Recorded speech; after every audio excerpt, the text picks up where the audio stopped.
Iran Russia இந்த கூட்டணியை பற்றி தாங்க மேற்குலகம் எல்லாருமே பேசிகிட்டு இருக்காங்க. இந்த கூட்டணி கூட இந்தியாவும் இணைஞ்சா எப்படி இருக்கும்? சும்மா ஃபயராக இருக்காது. அது கூடவே சீனாலாம் இருக்காங்கன்னா பிரிக்ஸ் ப்ளஸ் நாடுகள் நம்ம சொல்லும் போதே அவ்வளோ ஃபயராக இருந்துச்சு. நிறைய பேர் உங்களுடைய கருத்தை சொல்லியிருந்தீங்க.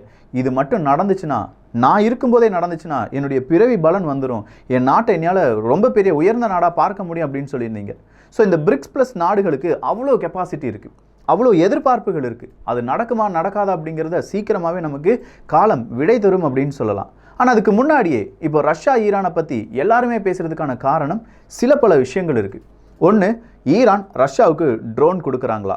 ஈரானுக்கு எதிராக இஸ்ரேலை களமிறக்கி இருக்கிறது உக்ரைன். அப்படின்னா ஈரானுக்கு ரஷ்யா என்ன செய்ய போகிறாங்க? கடைசியாக ஈரான் ஒரு ஹைப்பர்சோனிக் மிசைலை உற்பத்தி பண்ணிட்டோம், நாங்கள் இந்த டெஸ்ட் பண்ணி பார்த்துட்டோம்னு சொல்லியிருக்காங்களே, அதனுடைய உண்மைத்தன்மை என்ன?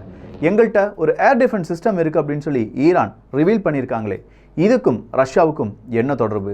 சொல்லப்போனால் நண்பர்கள் இப்போ உச்ச நண்பர்களாக மாறி வராங்க. இது மேற்குலகத்துக்கு சரியானது கிடையாது. அப்படின்னா நமக்கு ரொம்ப நல்ல ஒரு பதிவு அப்படின்னு சொல்லலாம். அன்பு தமிழஞ்சங்களுக்கு தமிழ் பொக்கிஷத்தின் வணக்கங்கள்.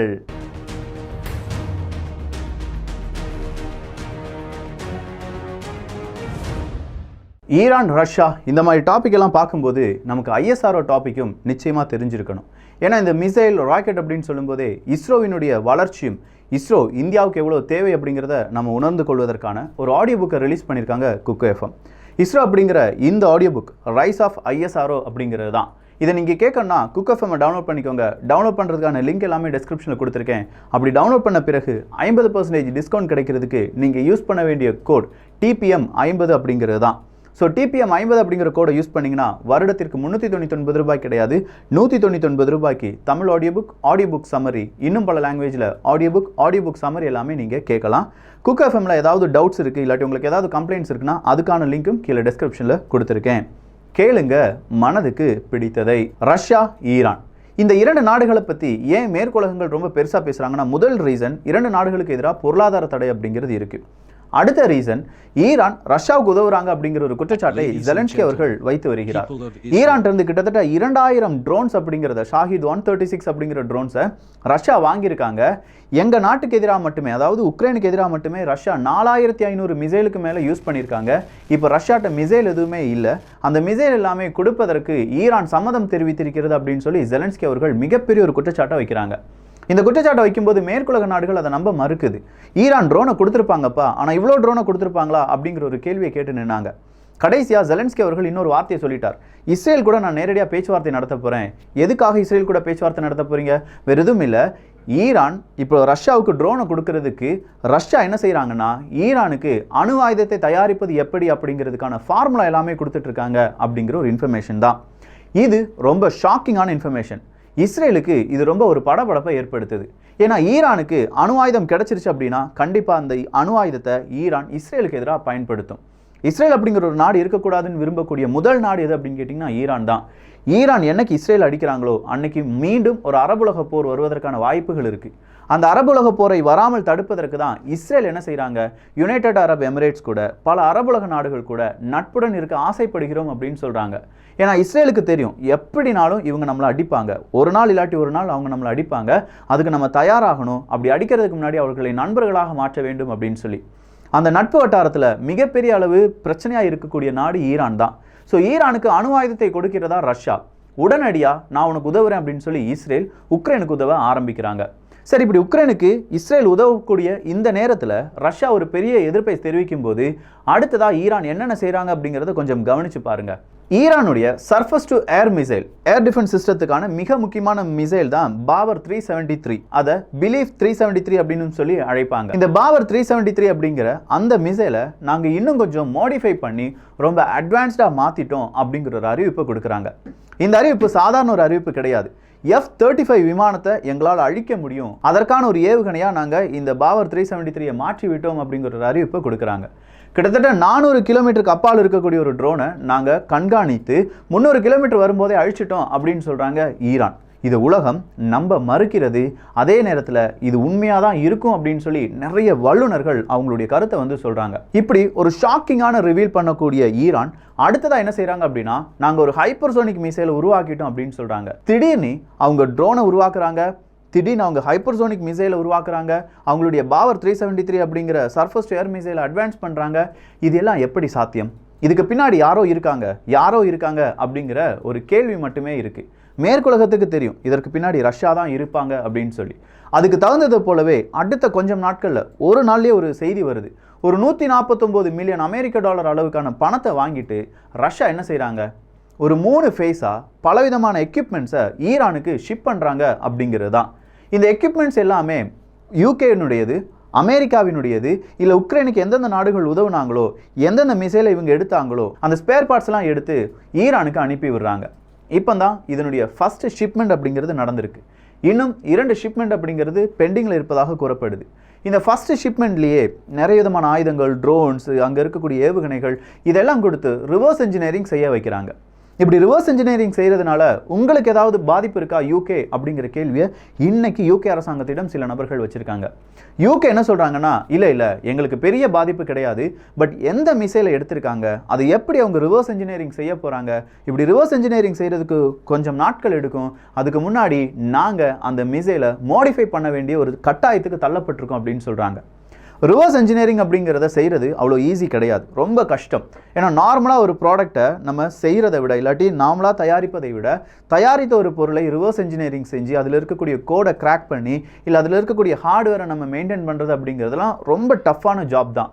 ஆனால் இந்த ரிவர்ஸ் இன்ஜினியரிங்கில் ஒரு பொருளினுடைய டிஃபெக்ட் எங்கே இருக்குது அப்படிங்கிறத கண்டுபிடிக்க முடியும், ரொம்ப ஈஸியாக கண்டுபிடிக்க முடியும். இந்த சிப்செட் இருந்துச்சுன்னா கண்டிப்பாக இதுக்கு இவ்வளோ பிரச்சனைகள் இருக்குது அப்படிங்கிறதுக்கான பலவிதமான ஷார்ட்கட் கோட் அப்படிங்கிறது எல்லாமே இந்த மிசைல், எலக்ட்ரானிக்ஸ் இந்த மாதிரியான செக்மெண்ட்ஸில் இந்த இராணுவ அமைப்பினருக்கு ரொம்ப கைவந்த கலை அப்படின்னு சொல்லலாம். இதில் ரொம்ப கை தேர்ந்தவர்கள் தான் இந்த ஈரான். ஏன்னா ஈரானை பொறுத்த வரைக்கும் அவங்க நாட்டுக்கு 40 வருஷங்களாக பொருளாதார தடை, எங்கேருந்துமே டெக்னாலஜி டிரான்ஸ்ஃபர் அப்படிங்கிறது நடக்கலை, எங்கேயும் போய் படிக்க முடியலை, அவங்களுடைய இராணுவத்தை பல நாடுகள் நிராகரித்து விட்டன. ஸோ படிக்க முடியாத இராணுவம் என்ன செய்கிறாங்கன்னா, அவங்களுக்கு கிடைக்கிற சின்ன சின்ன எக்யூப்மெண்ட்ஸையும் ரிவர்ஸ் இன்ஜினியரிங் செய்து படிக்கிறாங்க. அவங்களுக்கு கிடைக்கிற சின்ன சின்ன ஸ்பேர் பார்ட்ஸை வச்சு ட்ரோன்ஸை உருவாக்குறாங்க. அப்படியெல்லாம் உருவாக்கப்பட்டது தான் ஷாஹித் 136 அப்படிங்கிற அந்த ட்ரோன். அந்த ட்ரோன் தான் இப்போ ரஷ்யா பெரிய அளவு பயன்படுத்துகிறாங்க அப்படின்னு சொல்லும்போது ஈரானுடைய அறிவு வளர்ச்சி அப்படிங்கிறத நம்மளால் லேஸ்பட்ட நேரத்தில் சும்மா அப்படியே உதறி தள்ளிட்டு போயிட முடியாது. இப்போ யூகே சொன்ன மாதிரியே அமெரிக்கா சொல்லுவாங்களா அப்படின்னு பார்த்தா கண்டிப்பாக இல்லை. எங்களுக்கு எந்த பிரச்சனையும் கிடையாதுப்பா, ஈரான் வந்து ரிவர்ஸ் இன்ஜினியரிங் செஞ்சுட்டு போட்டோம் அப்படின்னு சொல்லி அமெரிக்கா சொல்ல மாட்டாங்க. ஏன்னா அமெரிக்காவுக்கு தெரியும் ஈரானுடைய மூளை என்ன, ஈரானுக்கு என்னென்ன செய்ய முடியும், என்னென்ன செய்ய முடியாது அப்படிங்கிற அந்த கெப்பாசிட்டி எல்லாமே அமெரிக்கர்களுக்கு நல்லாவே தெரியும். சரிப்பா, இப்போ இவ்வளோ தூரம் பின்னாடி ரஷ்யா இருந்து அவங்களுக்கு ஹைப்பர்சோனிக் மிசைல் இல்லாட்டி இந்த மாதிரி சர்ஃபஸ் டு ஏர் மிசைலுக்கு டெக்னாலஜி எல்லாமே ட்ரான்ஸ்ஃபர் பண்ணுறாங்க. அது இல்லாமல் அங்கே இருக்கக்கூடிய மிசைல்ஸ், ஃபாரின் மிசைல்ஸ் எல்லாமே எடுத்து ரிவர்ஸ் இன்ஜினியரிங்க்கு கொடுக்குறாங்க. இதனால் ரஷ்யாவுக்கு என்ன லாபம் அப்படின்னு கேட்டிங்கன்னா, இந்த இடத்துல ஈரானுக்கும் ரஷ்யாவுக்கும் இடையே இருக்கக்கூடிய மிக முக்கியமான ஒரு ஒற்றுமை என்ன அப்படிங்கிறத பாருங்கள். 2 நாடுகளையுமே ஸ்விஃப்ட் அமைப்பிலிருந்து தூக்கிட்டாங்க. 2 நாடுகளுமே யாருமே நீங்கள் இந்த 2 நாடுகள் கூட வியாபாரம் பண்ணக்கூடாது அப்படின்னு சொல்கிற ஒரு தடை என்பது வந்துவிட்டது. இந்த தடையை யார் ரொம்ப பெரிய அளவில் டேக்கிள் பண்ணாங்க அப்படின்னு பார்த்தா ஈரான் தான். 40 வருஷமாக பொருளாதார தடை போட்டிருந்த ஈரானை இன்னும் அவங்களுடைய வளர்ச்சியை தடுக்க மீதம் இருக்கும் அரபுலக நாடுகளாலேயோ இல்லாட்டி இஸ்ரேலாலேயோ இல்லாட்டி அமெரிக்காவாலேயோ முடியலை. அந்த அளவுக்கு ஈரானும் கெத்தாக தான் நின்றுட்டு இருக்காங்க. இது எப்படி சாத்தியம் ஈரான், இது எனக்கும் சொல்லிக் கொடு அப்படின்னு சொல்லி ரஷ்யா கேட்க அவங்க என்ன சொல்கிறாங்க, இப்படித்தான், அதாவது பிளாக் மார்க்கெட் அப்படிங்கிறத இந்த கடல் வழியாக எப்படியெல்லாம் செய்யலாம் அப்படிங்கிறதுக்கான மிகப்பெரிய நுட்பமான செய்திகளை ரஷ்யாவுக்கு டிரான்ஸ்ஃபர் பண்ணியிருக்காங்க. ஒரு ஷிப்லேருந்து இன்னொரு ஷிப்புக்கு உங்களுடைய ஆயிலை மாற்றுவது எப்படி, அதுவும் இன்டர்நேஷனல் லெவலில் எந்த பிரச்சனையும் இல்லாமல் ஒரு ஆயிலை மாற்றி இன்னொரு துறைமுகத்தில் கொடுப்பது எப்படி, அதை விற்று காசு பார்ப்பது எப்படி, இப்படிங்கிற பலவிதமான வியூகங்களை ஈரான் ரஷ்யாவுக்கு கைமாறி இருக்காங்க. ஸோ இப்படியெல்லாம் ஈரான் ரஷ்யாவுக்கு இவ்வளோ பெரிய உதவிகளை செய்கிறாங்க அப்படின்னு சொன்னோடனே அமெரிக்காவுக்கு அடுத்ததாக ஒரு சின்ன பயம் வருது. உடனே அமெரிக்கா என்ன சொல்கிறாங்கன்னா, Iranian backed oil smuggling ring அப்படிங்கிறத கண்டுபிடிக்கிறாங்க. ஒரு மிகப்பெரிய நெட்வொர்க். அந்த நெட்வொர்க்கை கண்டுபிடிச்சி அதுக்கு எதிராக பலவிதமான தடைகளையும், அங்கே பலவிதமான கைதுகள், பல நாடுகளில் இந்த ரிங்கை சேர்ந்தவர்கள், இந்த கூட்டணியை சேர்ந்தவர்களை கைது பண்ணுறாங்க. அப்படி கைது பண்ணியும் ஈரான் ரிங்கை அமெரிக்காவால் ஒன்றுமே செய்ய முடியலை. ஸோ ஈரான் ரிங்கை எதுவுமே செய்ய முடியாத விரக்தியில் அமெரிக்கா இருந்துட்டு இருக்கும்போது தான் அடுத்ததாக இன்னொரு ஷாக்கிங்கான இன்ஃபர்மேஷன். இந்த அப்டேட் வந்து ஒரு நாள் தான் ஆகுது. என்னன்னு கேட்டிங்கன்னா, கிட்டத்தட்ட 7 ஈரானுடைய ஆயில் ஃபீல்டை யார் ரன் பண்ண போகிறாங்க, ரஷ்யா ரன் பண்ண போகிறாங்க. 7 ஆயில் ஃபீல்டு அப்படின்னு சொல்லும்போது ஈரான்லேருந்து எடுக்கக்கூடிய ஆயிலை ஈரானுக்கு தெரியும் எப்படி மார்க்கெட் பண்ணணும், எப்படி விற்க வேண்டும் அப்படின்னு சொல்லி. அதே நேரத்தில் இது ரஷ்யாவுக்கும் பெரிய ஒரு உதவியாக இருக்கும். ஏன்னா நான் ஈரானுடைய ஆயில் தான்ப்பா வித்துட்டு இருக்கேன், ஏன் ஆயிலை கிடையாது அப்படின்னு சொல்லிடுவாங்க. இந்த 7 ஆயில் ஃபீல்டு அப்படின்னு சொல்லும்போதே டோட்டலாக இதனால லாபம் மட்டுமே ஒரு 4.5 பில்லியன் அமெரிக்க டாலர் கிடைக்கும் அப்படின்னு சொல்கிறாங்க. ஸோ 4.5 பில்லியன் அமெரிக்க டாலர் கிடைக்கக்கூடிய ஒரு ப்ராஜெக்டில் ஈரானும் ரஷ்யாவும் ஒன்றிணைகிறார்கள். ஈரானும் ரஷ்யாவும் முடிஞ்ச அளவுக்கு அவங்களுடைய டேட்டா டிரான்ஸ்ஃபர் நடத்திக்கிறாங்க. ஈரானும் ரஷ்யாவும் அவங்களுக்கு தேவையான ஆயுதங்களை விற்பனை செய்து கொள்கிறார்கள். ஈரானும் ரஷ்யாவும் பிளாக் மார்க்கெட்டினுடைய மிகப்பெரிய தாதாவா மாறி வராங்க. அமெரிக்கா எப்படி மேற்குலக நாடுகளை கட்டுப்படுத்த வேண்டும் அப்படின்னு நினைக்குதோ, அமெரிக்காவால் பாதிப்படைந்த நாடுகளை நாம தாண்டா காப்பாற்றணும் அப்படின்னு சொல்லி 2 நாடுகள் கிளம்பி இருக்கிறது. ஒன்று ஈரான், இன்னொன்று ரஷ்யா. இந்த 2 நாடுகளுக்கு பேக்கப் கொடுப்பதற்கு பல நாடுகள் மறைமுகமாக தான் பேக்கப் கொடுத்துட்டு இருக்காங்க. ஆனால் ஒன்ஸ் என்னைக்கு இந்த பிரிக்ஸ் பிளஸாக மாறுதோ, ஒப்பக் பிளஸ் நாடுகள் அவங்களுடைய சுயமான முடிவுகளை எடுக்கிறார்களோ, என்னைக்கு டாலர் வீழ்ச்சி அடைகிறதோ, அன்னைக்கு தெரியும் இந்த மேற்குலகம் எவ்வளோ பெரிய தவறை செஞ்சுட்டு இருக்காங்கன்னு. கொஞ்சம் கொஞ்சமாக எல்லா நாடுகளுக்குமே பெரிய பொருளாதார சுணுக்கமும் இன்ஃப்ளேஷன் அப்படிங்கிறதுலாம் வந்துட்டு இருக்கிற இந்த காலகட்டத்தில் இப்போ ரஷ்யா ஈரான் சேர்ந்து இருப்பது ரொம்ப பெரிய எரிச்சலை மேற்குலக நாடுகளுக்கு கொடுத்திருக்கலாம். அதனாலேயோ என்னவோ சீக்கிரமாக பல செய்திகளை நம்ம பார்க்க வேண்டியதாக இருக்கும்.